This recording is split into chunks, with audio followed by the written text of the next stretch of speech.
open the meeting, the date being July 20th. We're here to open the meeting of the Economic Development Committee. And I think the first agenda item is the vote for the approval of minutes for June 3rd. Has everybody had a chance to review the minutes? Any changes? Anybody, any questions or anything? If not, can I get a motion? I'll make a motion to approve the minutes. Second. Second? Derek, second? All right, actually, I think going forward, Zach, we actually have to take a roll call on anything we vote on now going forward. Is that correct? Yes. Yep. Okay. All right, so I will call out everybody's last name individually, and if you could just either accept or I guess approve or deny. So Alexander, yes. Keogh? Keogh, yes. Leonardo's not here. Rayleigh? Yes. Robbins? Robbins, yes. Sorry? Sorry, yes. Steinberg? Steinberg, yes. Townsend? Yes. And Williams? Yes. All right. Minutes are approved. Thank you, everybody. Next, Zach, you want to take over the next one? Yep, sure. The next item on our agenda is nominations for EC leadership, chairperson and vice chairperson. I hope that, you all take some time to consider who you might nominate and who might be suited for the role. And the way that we can do this is a committee member should motion to nominate someone, and then we'll give another minute or so for any other nominations, and then whenever you guys feel comfortable voting, somebody should motion to vote. Sounds good? And we'll start with the chair. I make a motion to nominate Todd Alexander. Second.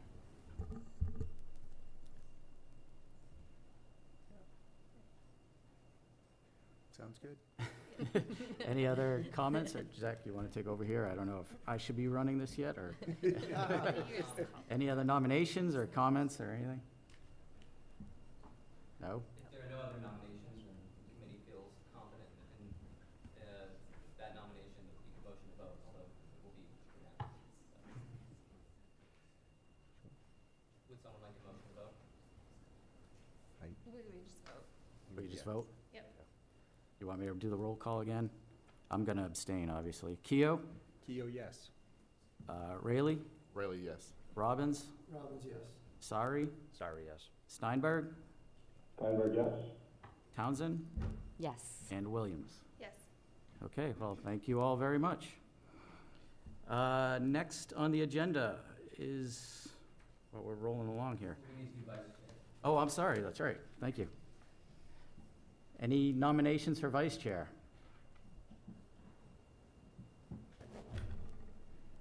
I'll nominate Linda Townsend. I'll second that. How do you feel about that? You? Surprised, but happy to help. Awesome. All right, then I'd like to make a motion to vote. Alexander, yes. Keogh? Keogh, yes. Rayleigh? Rayleigh, yes. Robbins? Yes. Sorry? Sorry, yes. Steinberg? Steinberg, yes. Do you want to abstain? Or do you Abstain. want, okay. Williams? Yes. All right, thank you very much. Thank you. And I did not set you up for that, by the way. It's all good. Happy All to help. right, great, awesome, thank you very much. All right, so next is the Community Preservation Act, and we have a guest here with us today. For those of you that don't know him, this is Chris Egan, President of Caruth Capital. Chris, welcome. Thank you very much, Mr. Chairman. It's a pleasure to be in front of this esteemed board. And congratulations on the appointment as chairman and vice chair. Thank you. Be careful what you ask for, you might get. I was asked to talk a little bit about the Community Preservation Act, which was actually a law signed a long time ago by the late, great Governor Cellucci. And it allows towns to increase their property taxes and then get a small matching grant from the Commonwealth. And a lot of communities have done it. And I'm in front of you today to just talk to you about it as someone who's really not in support of it. It sounds great. The monies go to important things like historic preservation or affordable housing and things like that. But at the end of the day, it's simply just another tax.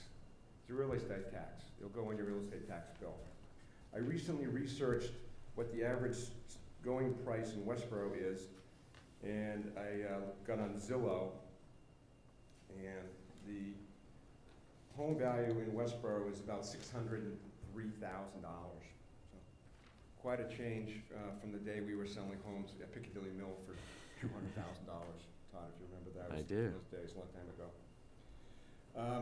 So if you take a $600,000 home and you times it by our current tax rate, which is $18 and $18.54 per thousand, your average tax bill is going to be about $11,200.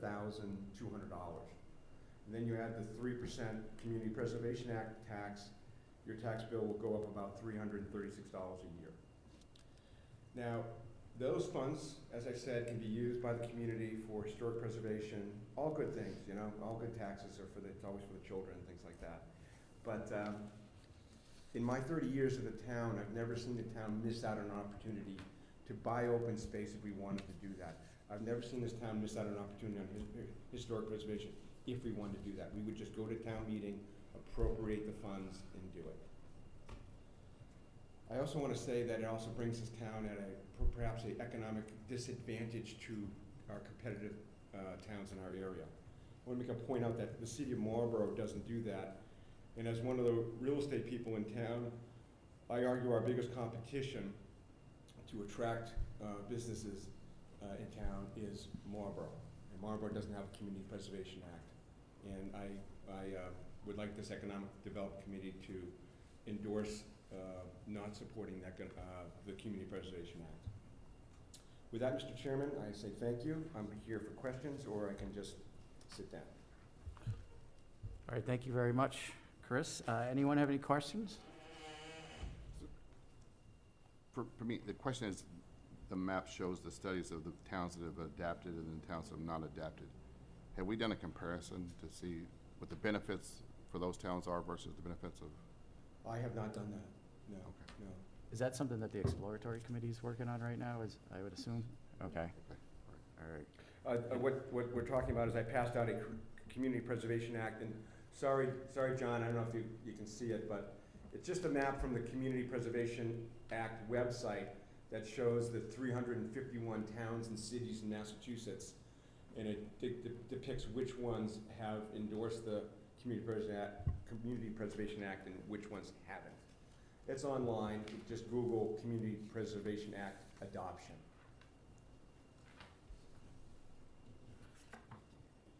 Now, for the Community Preservation Act, I believe the tax can be up to 3%, right? So a town can choose to do less than 3%. It can, yes, it can. You can also vote to lower taxes, but I haven't ever seen that in all the time I've been paying taxes. I know that the exploratory committee came before the select board and are initially recommending 0.5%. But I know there's been additional discussion in their presentation, so I don't know what their final recommendation will be. Christy, do you know what their timeline is and what the process for adoption would look like? I think the timeline would be to implement for FY23. And then there's a vote at town meeting, and there's also a ballot vote. Is that it's something that has to be approved by the select board first, is that right? Or Well, recommended? That's for the town meeting, Recommended and by then the has to be select voted board? on by Right. the town. Yeah, Okay. it's at the choice of the voters. Okay, I think Okay. the select board approves the surcharge percent, and then Okay. The town meeting determines whether or not they would like to adopt it. okay. One other question is, would this be for residential and commercial properties as well? So it's for all properties? I think they're exploring, the committee's exploring that, right? That's what I believe, yeah. Have they determined is the calculation the same for both? I guess we all have a lot of questions right now, and Yeah. it probably, first of all, thank you for bringing this to our attention, and I You're think, welcome. I think Thanks we'd for all inviting me in. like to do some more research on this and get some more. You have representative from the committee come in. I think that makes sense. They've had several Yeah. public hearings. I attended one about a month ago. The things that have been said about the town choosing what percentage they allow or would recommend to be taxed is correct. You can go up to 3%. Right, The real reason that they're proposing it is because you can leverage other grant money from the state. right, right, okay. Okay, I've already reached out to the exploratory committee to see if they would like a representative to come next at our next meeting. Mhm. So you know, I think we can get more information there. I think also in the email that I shared to the committee, you know, for this meeting, I included they did a webinar for boards and committees in Westborough, like an informational type thing. It's about an hour, and you know, you might be able to skip through it to parts that are more or less relevant to the Yeah. EDC.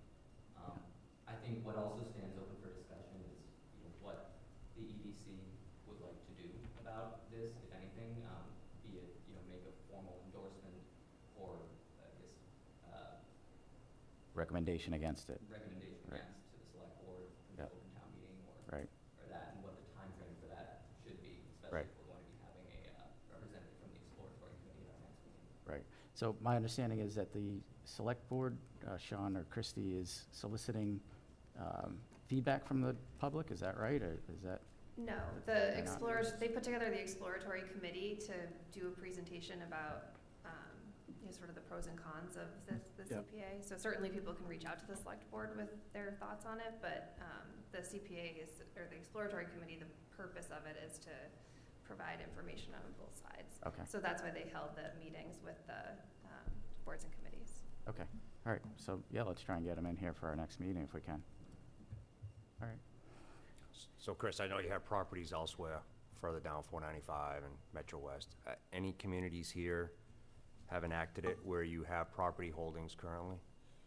Yeah, like the town of Yarmouth has a 3% Community Preservation Act, that property there. That's the only one I really studied Okay. closely. I was really focused on Marlborough, Marlboro, yeah. the city of Marlborough. Have you seen a benefit in the communities where you have holdings, where the monies have been utilized? It's, no, for me, no, I think, I mean, the towns have the ability to, this Community Preservation Act comes up here in Westborough every 5 or 10 years that I've noticed. It comes up and we talk about it and we typically we've always voted it down. It's just because this community has the ability to know what it wants to do, and when we want to appropriate something, we appropriate it. It's, as Jim Robbins pointed out, you can access more grant money through it, but at the end of the day, you know, people want to keep their property tax bill low, as low as possible. And, you know, we've had a kind of a substantial run-up on our property taxes, as we know, as we've taken on some major projects in town. Thank you. all right, Thank you, Mr. Chairman. thank you very much. you, Madam Vice Chairman. Have a nice day. Have a Thank nice you. summer, You everybody. too. You too. Thank you. Yeah. Thank you. All right, so moving right along, I think next on our agenda is the updates to the EDC grant application, and Zach, I believe you're Yes. going to So run with that. all committee members should have in front of them 2 copies of the grant application. One at the top says Business Assistant Grant Program, and the other one says Small Business Grant Assistance Program. And so they are the 2 versions of the grant application. The Small Business Grant Assistance Program is the original, the draft that I inherited from Katie O'Brien, and then the Business Grant Assistance Grant Program is my revised and updated version with some of the changes that have happened to the program incorporated. So, for example, and for the committee's reference, I can just run down a quick list of kind of the major items that have changed. Great. So first is the title. I changed from Small Business Grant Assistance Program to Business Assistance Grant Program because the eligibility requirements actually don't mention anything about business size. In the current form of the grant, any business could theoretically apply and be awarded funds. That is something that is flexible to change per the committee's recommendation, and we can discuss that if you would like. But for now, I think I'll proceed through the list of changes. I updated the contact information. You know, since the grant program was created, the Economic Development Committee's office moved across the street, so we had to change the mailing address. I need references to Katie O'Brien and phone number or email address to place in the front. I updated the program size. I believe originally when the program was created, it was 25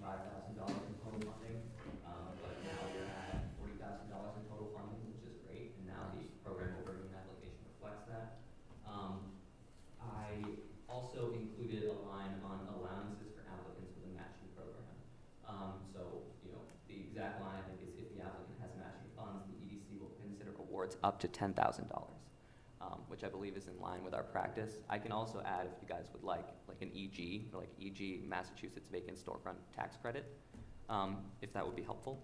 And then also, I think this is one that warrants potentially more discussion by the committee, is the timing of funding. And John, I know you were on the subcommittee that I believe discussed this back in the fall. So if you have things to say, I welcome that. But previously, the program overview and application had stated that the EDC would review applications at any monthly meeting, and that applications would be due by the Thursday prior to that meeting in order to be reviewed at that meeting. And so applications were received on a rolling basis, and they were reviewed monthly, depending on when they came in. It's my understanding that the EDC in the fall had intended to review applications only at 2 meetings per year, May and December. And so the program, I changed the program overview to reflect this. I can go back to a rolling meeting or a rolling review process if that's what the committee would like. And I think there are pros and cons to both. So I believe the intention when the committee switched to 2 review periods per year, it was to try and marry it with the Mass Vacant Storefronts program. So the EDC did not want to miss out on an opportunity to potentially have someone win a Mass Vacant Storefront tax credit, which in order to qualify you need a match from the local municipality to qualify for. And so if there were no funds available at either of the 2 review periods for the Mass Vacant Storefronts program, then no one in Westborough would be eligible for the tax credit. I also believe the intention was to never be in a situation where the EDC ran out of funds and a qualified applicant came to the committee in December or I guess June or May, and there were no funds to award. And then additionally, I believe there was a piece about encumbrances where early on in the program there was a concern that it would run out of liquid money, but as we were awarding $25,000 per fiscal year. But since we have actually accumulated a balance of, I believe the balance of the account right now is $68,000, there will never be a period where there's less money in the account than can be awarded in the fiscal year. So some of the pros, I think, to having 2 months or 2 meetings per year to review grant applications is that you never run into a situation where someone applies at the end of the fiscal year and there are no funds for them to receive. And also it is somewhat married with the Mass Vacant Storefronts program. On the other hand of things, if you're a business and you're undertaking a development project and you're seeking an award, 6 months is a long time to wait to know if you're going to get it.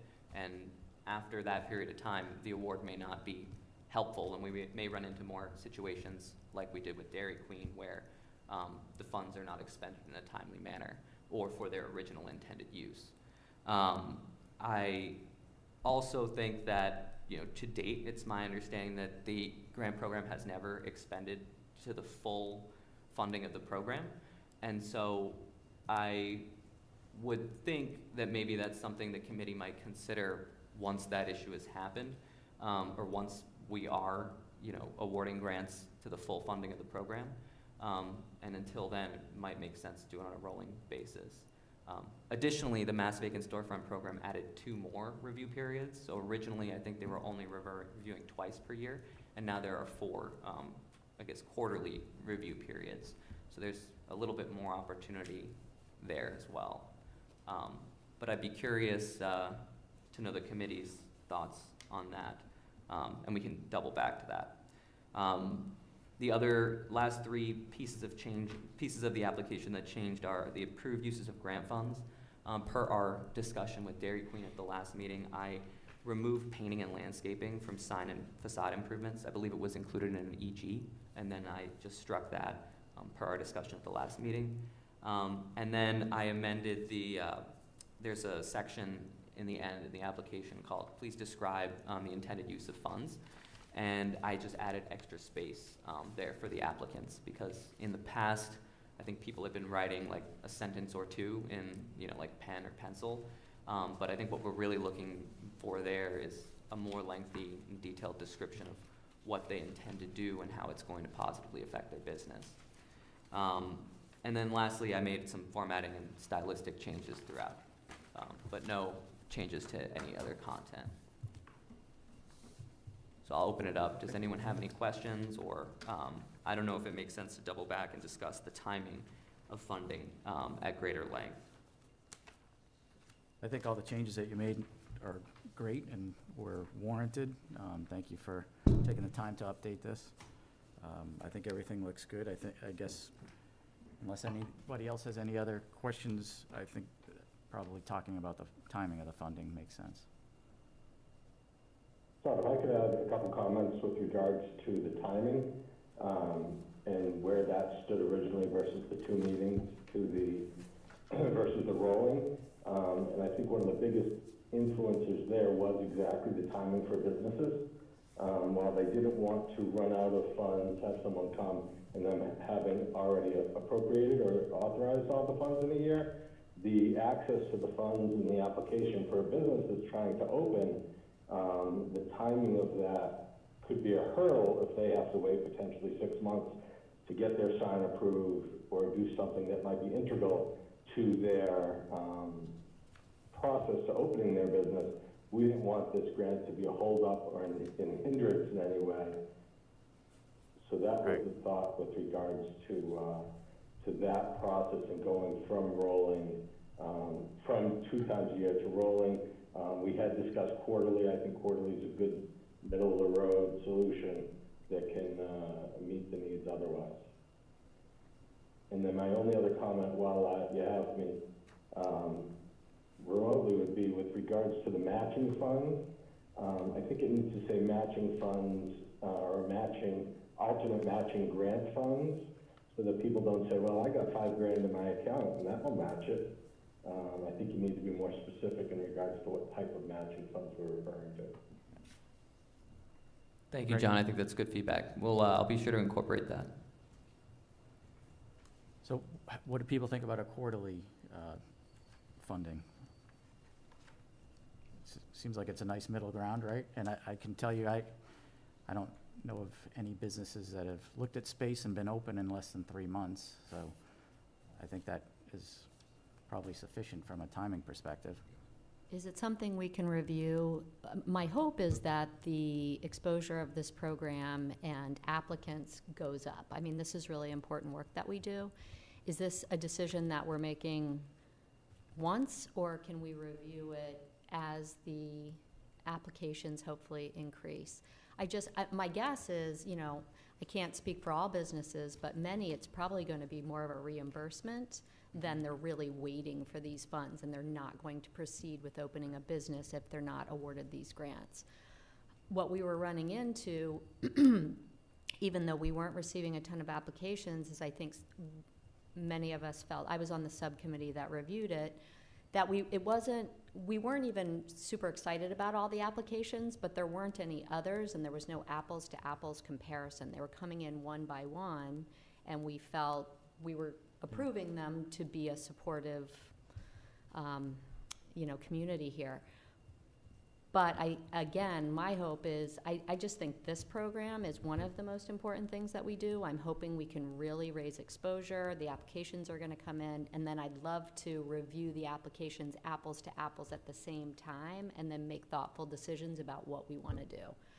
So if it's a short-term solution to say quarterly as we have extra funds and, just to expedite the process, great.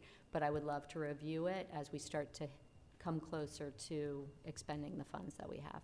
And I would see no reason why the committee couldn't revisit this in a month or 2 months, and whenever. I think that is totally an option and, potentially the right course of action. I will say with respect to the businesses, using it as a reimbursement, a piece of feedback that I did receive from a applicant or a former, somebody who received an award, is that they thought the reimbursement model was potentially not very inclusive to some businesses with lower cash flows, because they didn't realize when they applied that it was a reimbursement type program, and so it actually took them like 7 or 8 months to use their award until they could accumulate the upfront cash to purchase it. But that's just one piece of feedback. That's the only piece of feedback along those lines that I've heard. I'm not sure how much stock to put into it. Okay. And in the past, I think we have, most awards that I've seen have been, I guess, retroactive and reimbursements. Right. And then additionally, to your point, Linda, there are actually, I'm working with 3 businesses right now on grant applications, and we've already received 1 application for the new fiscal year. So Right. there will be more applications, I presume. That's great. Any other comments or concerns or anything? We want to make a motion to, I assume we have to vote on that to change it to quarterly funding. Would somebody like to make a motion? I move we change the funding out quarterly as opposed to semi-annual. Second, anyone? I'll second. All right. So it's Alexander, yes. Keo? Keo, yes? Rayleigh? Really, yes. Robbins? Yes. Sari? Sorry, yes. Steinberg? John? He may have left. Or on mute? Steinberg, yes. All right. Townsend? Yes. And Williams? Yes. All right. The motion is approved. Thank you. Thank you, And Zach, I for- will also specify matching funds per John's Yeah. feedback as well. Great. Thank you. Thank you for your work on that. Thank you. So next on the agenda is the EDC event schedule. So I put this on the agenda because I thought it would be a good time to start discussing the normal cadence of EDC events, in-person events, now that we're meeting in person and things are starting to open up, fingers crossed. I know in the past that we had done the annual EDC award ceremony, which is something that I know has been really important to the community and our local businesses. That's obviously something that I think we should bring back. I know in the past that we had done broker breakfasts and business breakfasts and things like that, but really I just wanted to create some time for discussion for the committee to decide what in-person or I guess events they would like to hold, how many, on what time frame / cadence, and maybe we can start with the annual awards because I think that one is one that we're all super familiar with. Would the committee like to do that again? I would say absolutely. I think, as you mentioned, I think it's one of our most popular events, and it's always well attended, and I think everybody in the community, business community, looks forward to that event every year. And in the past, was it always I believe in 2020, it was in January, but has it traditionally been in January or December? December, okay. And it's been at the DoubleTree? Mm-hmm. Okay. And normally, just to clarify my understanding, we fund it through the EDC gift account? Is that correct? Yeah, it's through sponsorships. Sponsorships, okay. And I actually have already met the general manager at the DoubleTree, so I can reach out to him and let him know that we are getting back to the time where we would like to have that type of event, and I figure out with him some of the logistics and what we're going to need to do operationally to make it happen. But because we do it in January, I would assume that we really start kicking that off in earnest next month in August and September, and Right. Start soliciting sponsorships. And I would also encourage all committee members to start thinking about potential awardees or nominees. On the EDC website, under annual year in review awards, on the top ribbon, there's a long history of what the awards have been and who has received them. So I would encourage you to look there for sources of inspiration. Are there any other events? I'm not as familiar with the broker breakfasts and the business breakfasts. Could someone fill me in on a little bit more detail about what those were, when they happened, how frequently they happened, and some of those details? I only recall us doing the broker breakfast once. There was only one. Yeah. Once. Yeah, I think it was well received. I think Yeah. it was pretty, if if I had to classify it, I'd say it was successful. I think a lot of the brokers, landlords attended it. It educated people on certain properties that were available in town, some other transactions that were happening in town. So I thought it was, again, very, very well attended and very well received. I would, if others on the committee feel the same way, I think that it's worth our time to consider doing that again. And I think Caruth gave us a space. We used one of their auditoriums at, on Freiburg Parkway, I believe. Yeah. We brought in people from the state to Yeah. educate brokers on different opportunities for businesses to locate in town. So they talked about TIFs and they talked just all sorts of different things. It was MOBD and I forget who else was there. So it was I think it was really well received. Yeah, yeah. I think if we were gonna consider doing that, it probably would make sense to do it like in September or early October. A lot of brokers tend to play golf during the summer, so it may not be well attended. And is that something that the committee would like to do on an annual basis or on a semi-annual basis? I think there's also a possibility to, it sounds like last time it was about, funding sources and opportunities. Hey, Bonnie, can we, before you leave, I'm sorry to interrupt, but I think we have just a little something we wanted to give you before you depart.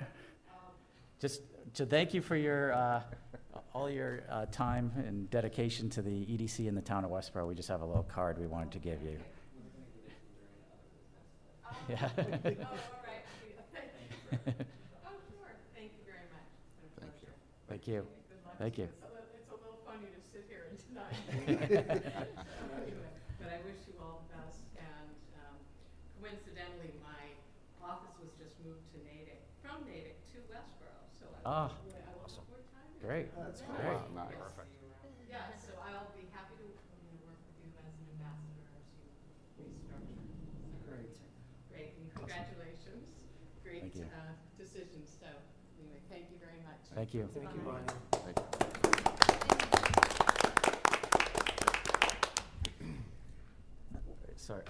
Sorry about Good that. call. So yeah, is that the type of thing that we want to do on an annual, biannual? And I think, so last time, it sounds like it was about funding opportunities and other opportunities for brokers and developers. It's possible that we could do different themes as well, if we did want to have it semi-annually. But I'd be curious to know the committee's thoughts on that. I'd love to do one around the grant program, just, and really get the word out to the community and invite people in to hear about the grant program and talk them through the process and hopefully raise awareness and. I love that idea, and we could bring in former awardees to talk about what they did with the money and what the impact on their business has been. I think it's a great idea. Yeah. And that could potentially be a combination of both business owners and brokers, so brokers they have clients that they're showing space to in Westborough, at least they're familiar with it as well and can speak to the subject. I think when we initially did it, we thought that it would be quarterly, but I think they just have to be valuable. So Right. I think it's more about what are the different topics. So maybe we've just identified 2 different topics, and then we could start there. Sounds good. Zach, something I brought up to Bonnie a while back on the, whether it's an award or a goal or just outreach, is like an environmental award. It's something that, Christy, I did a lot with the stormwater, recognizing businesses. There's 2 people here. I just talked to you about something that's mandatory, and I know Todd's worked with me a lot with stormwater too, and recognizing businesses because without a healthy environment, what type of business are we attracting in this community, right? It starts with that too. So something to consider and for this committee and not something to be overlooked, because there is a lot that these properties need to do to keep Westborough healthy. I mean, we just survived a tremendous amount of rain in a very short period of time, and I don't think our businesses suffered greatly from that, whereas other communities, all you gotta do is watch the news, and they suffered greatly, and they may not be open today because of that, right? So that awareness is brutally important and quite often very forgotten. So I think it's important to kind of bring that out and have those businesses shine, in their moment, so. I think that's really important. And so I would propose that as we start planning the award ceremony, at a future meeting, maybe sometime in September or October, we review what the current set of awards are and Great. propose additions or revisions or any kind of changes there. And so I think that should be a conversation that comes at a future meeting, but I love that idea, and I think, based on the heads nodding, I think the committee likes the idea too. Yeah, yeah, great point. I think in terms of other events, I know that pre-COVID, we would invite new businesses in to introduce themselves to the committee. But I think we had talked about sort of the benefit of introducing them in a broader way to the community. And so I don't have a good idea of what that type of event looks like. And maybe it's not an event, maybe it's more working with Westborough TV, but just sort of thinking about how we continue to do our good work, but also introduce these new businesses in a broader venue than our committee meetings. Right. I think that's a great idea, and especially if we're, I don't want to speak for them, but able to work with Westborough TV in some kind of way, I think that'd be great. And I know they've put together some really amazing profiles for our awards as well. So that would be great. We were also participating annually in the Chamber of Commerce Expo, and as we were coming up on that event right before COVID, we realized that I don't think anybody was available to work in the booth. So one question that I had raised was, what is our intended purpose for that event? And one idea that I have, I want to support the chamber, so contributing to have booth space is great, but it would almost, I feel like, make more sense for members to circulate and attend visit the different booths, introduce themselves to the businesses, rather than be in a fixed place and waiting for people to come to us. I never participated as a member, so I'm not sure what the traffic looked like and what those conversations look like, but I know as a business owner, I almost had better results from that expo from circulating than I did standing in our booth. So I'm just throwing that out there. So the main reason for the table was to make people aware that the town is attempting to reach out to the business community. Yep. And to also give them an opportunity to find out what we have to offer. Yep. To call this committee, maybe to put a business owner in touch with the appropriate department, to help them through either the existing permitting process, or maybe help them locate a space for expansion, or help them find a way to continue to grow here in Westborough in place. So I actually think that's a really good point that you make, Linda, but I would suggest that we do both. Yeah. That we continue to have the booth. One of the things that we worked on for years, and we had some static images that rotated on a laptop on the table, but I think once we get the Why Westborough video completed, that's something that we could run at the table, because videos attract people. People look at a video and find out a lot of information about things they wouldn't have asked for. And I think the Why Westborough video will provide that, and that could just run at the table with one or two members there, while one or two members circulate at the same time. Yeah, that sounds great. Any other, events or, either from historically or from, for the future, or themes that might be helpful, for these, kind of breakfast type forums and anything like that? I think I have plenty to run with for now, so I don't want to bite off more than I can chew, but just while we're on the subject, and have a few extra minutes, so. Can't think of anything else that we would partake in. And this can be an ongoing conversation, and I'm all about iterative processes. So we can try to do a broker breakfast in the fall and see how it goes. Plan on doing a business assistance grant program, one maybe in the winter, and then we'll take it from there, and we can touch base maybe in the beginning of next year and see what other appetite there might be for these kinds of things. Sure. Sort of a parallel item. Zach, do you get the emails from the 495 partnership when they have their economic development subcommittee, transportation subcommittee? I don't believe I get the subcommittee emails, but I get their, Okay. broader email. They have 3 or 4 subcommittees. One is economic development, transportation is another one, water and infrastructure is another one. I think those are things that we should attend regularly. Make sure we always have a presence at one of their meetings. In the past, they've had us do a presentation on economic development, what's going on in Westborough, only about what's going on in Westborough. But we can learn from them, they can learn from us, and they can be our promoter for economic development. And Chris, even if he were still here, would say he's been involved in a lot of those. He's also the host site for them because they need a 200 Parkway in the auditorium. So I'd recommend that we stay in touch with them as close as we can. Great point. Totally, I think they're great. I met with Jason Pulisic a couple months ago, and he seems really, really good at his job and like a strong partner to have. Yes, he is. He's been very supportive. Yeah. So I'll be sure to try and get on those subcommittee lists. Jim, were there any events like that, many meetings that you like that are coming soon that you saw? I haven't received an email in a while, so I can't tell you if there's anything upcoming that I'm aware of. I'll reach out to him and see if there's anything coming down. That'd be great. All right, thank you, Zach. I think next on the agenda, we were going to talk about the COVID-19 measures extended. So as you may know, the legislature on, I think, June 16th or 17th, passed legislation that extended some of Governor Baker's temporary emergency measures, including changes to open meeting law, which would permit the EDC to meet virtually until April of 2022.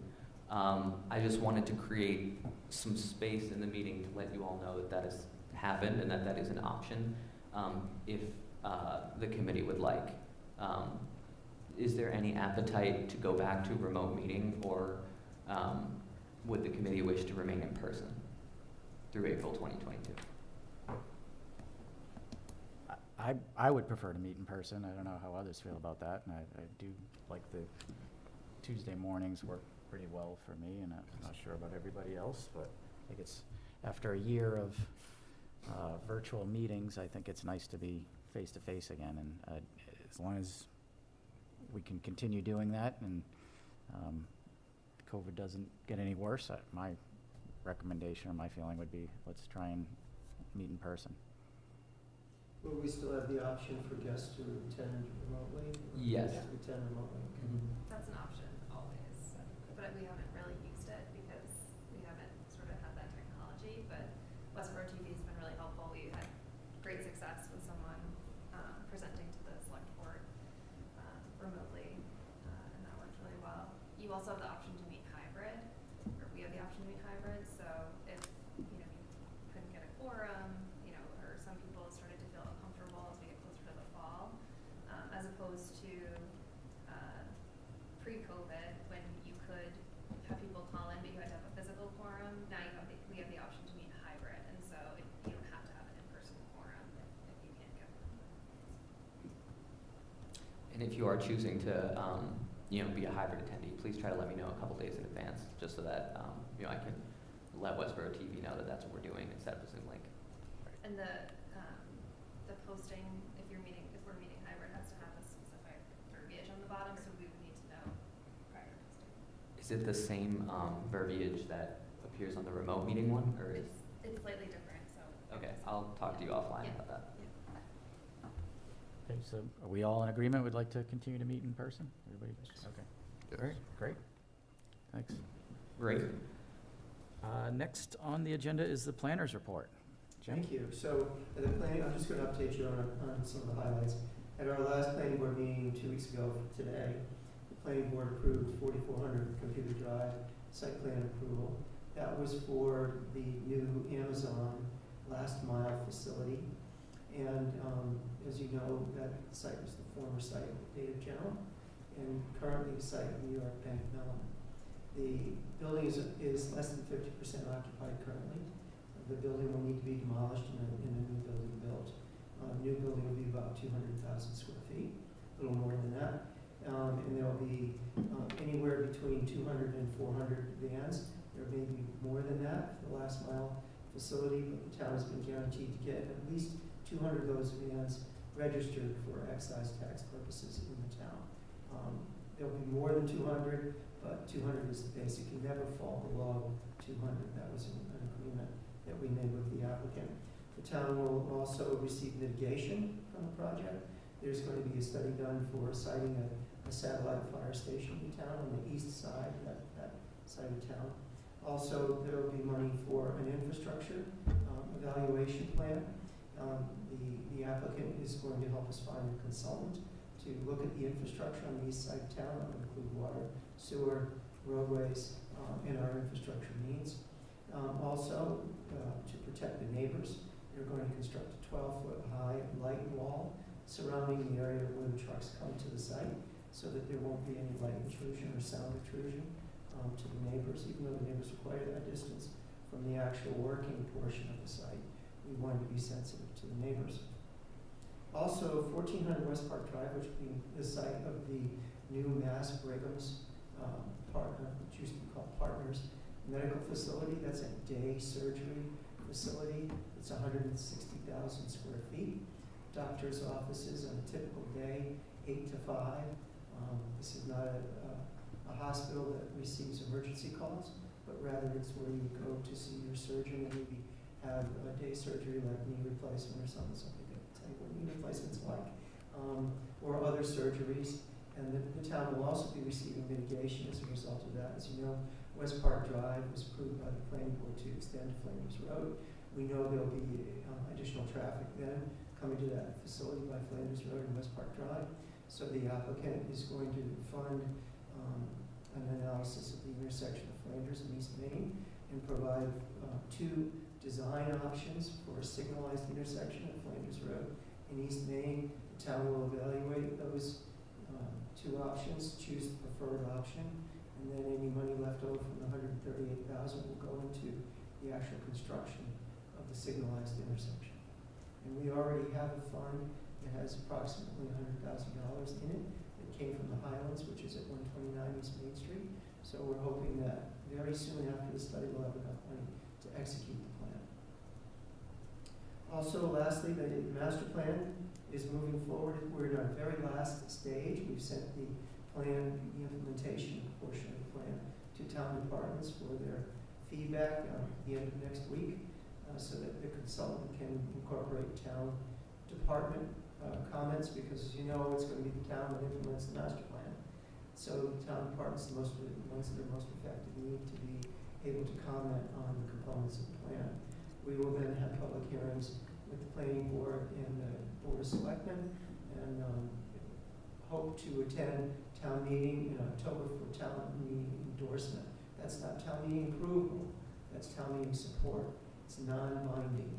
So I want to make sure that we get that word out, because the vote of town meeting is only to say that they're in support of the plan, not that they're approving the items within the plan. The planning board will meet after town meeting to actually approve the plan. Thank you. All right, Jim, just a couple quick questions. Do you know the timing of 4400 Computer Drive? I would have asked Chris if it.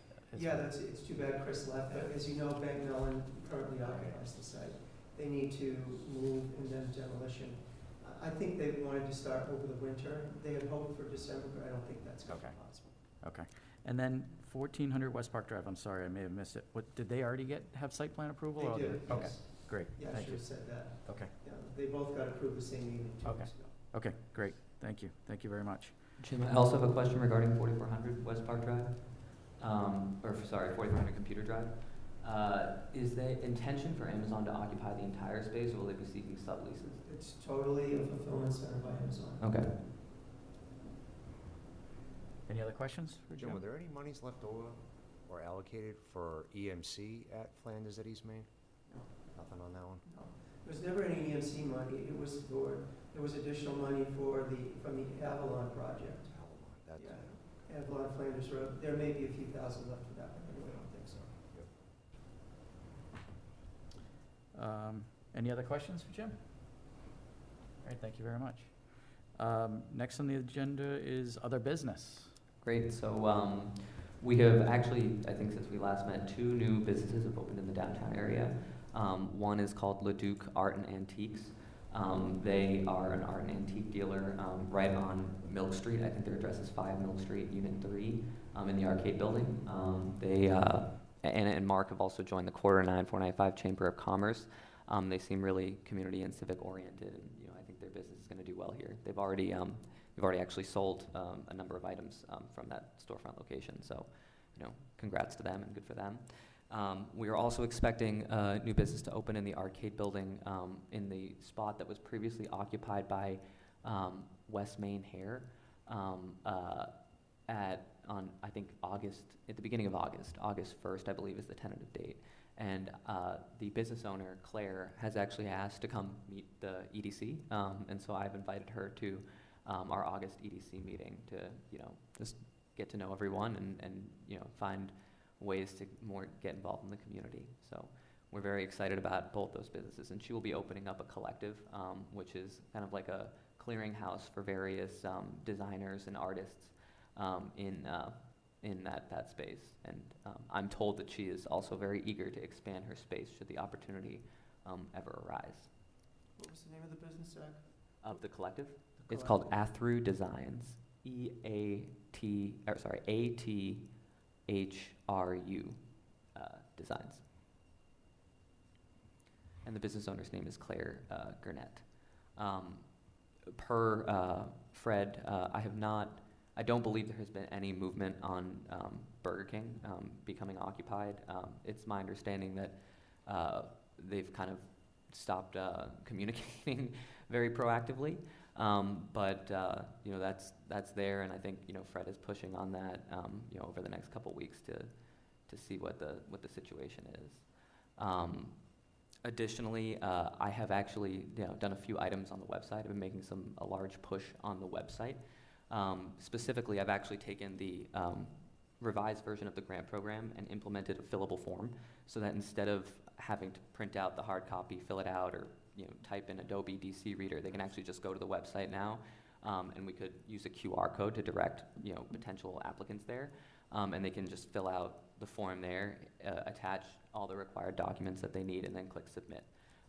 We've also rebranded our Wednesday meetings or general meetings to be called Business One Stop, and I've done the same for that as well on the website. So under services, you can go to Business One Stop, and you can type your business name, your business address, and a brief description, and attach some plans, and then sign up for a Business One Stop meeting, which then I kind of coordinate and schedule with folks.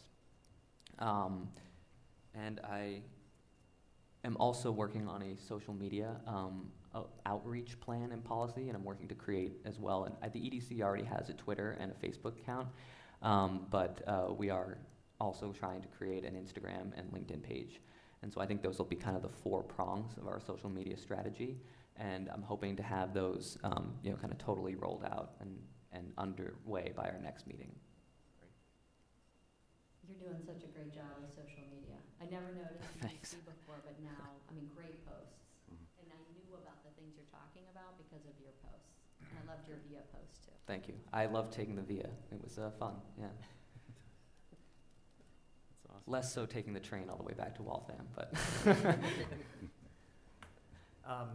So as it relates to other business, we do have one vacancy on the board. I know a couple people have reached out to me.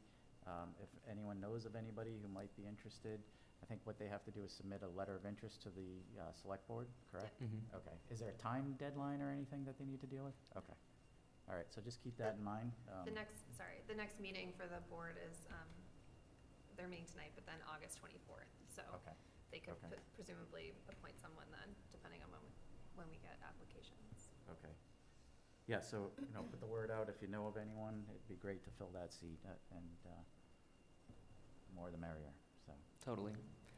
Well, to that point, I know we had talked once about adding seats, and I don't know what the right process is to explore that, but I'd like to propose that we look at that. I just think we're talking about such great initiatives, but with all of these things, more hands will be helpful, I think. I think we've also talked about the makeup of the committee and whether or not department heads should make up so much of the committee. So I think that's all part of the same conversation, and I think that was one of the things that the committee talked about doing as a goal. Yeah, I think that was one of the goals we actually set for. It was, and so Yeah. would we like to potentially put that on the agenda for our August meeting to have a longer discussion about committee size and makeup? I think that's a great idea. Yeah, thank you for bringing I'll that be up. sure to do that, and we can have a longer discussion in a couple of weeks. All right, great. Additionally, as it pertains to other business, I wanted to, also use this space, and thank you, Linda, for taking the initiative and bring that up to, give some time to committee members if there's anything that they think, we could be doing more of, or something that we should be doing that we're not doing. Just create an opportunity to, recommend that that's something we do. And then an area where I might need some help actually is in terms of business recruitment. So per Jim's recommendation, I've actually started making a prospecting list of businesses in target sectors like restaurants and entertainment type businesses who we can start reaching out to, and with the ambassadors and just myself to try and recruit to town. But you all are a very well-connected individuals, and if there are ever any businesses that you think might be somebody worth me reaching out to see if they're growing and they're interested in opening a second location or relocating to Westborough, I would love for you guys to toss any leads my way. I think that would be very helpful. Absolutely, great. I had a couple Yeah. quick updates. Great. So I've been sending out a lot of different letters to bring businesses aware of either code compliance or environmental compliance. So this was a big goal for me this year. So several letters went out, and one of them was grease tank inspections, external grease tanks for restaurants. There was about 150 restaurants or so. It's not an exciting topic. However, once again, when that backs up, your restaurant shuts down. You could be out of business. There's a whole host of things that go with that. It's awful what it does to our municipal system. So it's called it's part of our municipal stormwater program too, to ensure that there's compliance with this. So the letter just went out a couple weeks ago, targeting these restaurants, and we set up its own website and email where they can kind of download all the invoices. And so it's a collaboration between DPW and the Board of Health. It's working out really well. It's bringing a lot of awareness to the businesses. They didn't know what the Department of Environmental Protection regulations were, or they were doing it and never actually submitting the reports. So there was a gap in that. So now that awareness is out. So we're tracking everything, and if we see that a restaurant, we have no invoices at all, then those are the ones that we're gonna go out, knock on the door, target, take a look. Our sewer division will go out, actually look at the covers, take them off. My fear was COVID, because a lot of restaurants just shut down. I don't know what's going on under the ground when everybody just left. That was probably the least worry they had, was their livelihood that they just lost. Who cares about what's down there? Well, what is that doing now, right? So, pretty important. Another letter that went out was to all of the hazardous waste generators in town. Again, these are our businesses. They're licensed with DEP, and they generate a certain amount of hazardous waste. Many of these businesses are located in our Aquifer Protection District, DPW. We do all the reporting to Mass DEP on our water quality. So again, this was a very targeted audience to ensure that they are doing proper waste manifesting, and I have a lot of feedback on that. And then in collaboration with Conservation, the program that was started back in 2005, DPW's taken about 60 to 70 stormwater inspection sites. This is on private property, and we're bringing it to the responsibility of the Department of Public Works to try to help conservation, but more importantly, these sites tie directly into the town of Westborough's drainage system, like a hard plumbing pipe. Or they also have an oil water separator on the site, which ties directly into our sewer system. So we're kind of just consolidating it where it should have always been, so that there's one voice on that, which will be the Department of Public Works. And I'm leading that up, and then once it's in place, I'm delegating it out. But I'm always here to assist my staff, obviously, in the field and what have you. But it's kind of to the point of before. That's kind of what I feel I can bring along with other things, is the environmental awareness to keep our businesses thriving. I always said the worst thing for me in all my years in conservation was to go on DEP's website on the enforcement page and see one of my businesses in this community on there. right? I don't want that. So, it takes a lot of education to avoid that. So, that's the goal. So, That's great. Thank you for bringing that up, and thank you for doing that work. That's the important to legwork's town. there now, Yeah. so now every year it's just automatic. Yeah.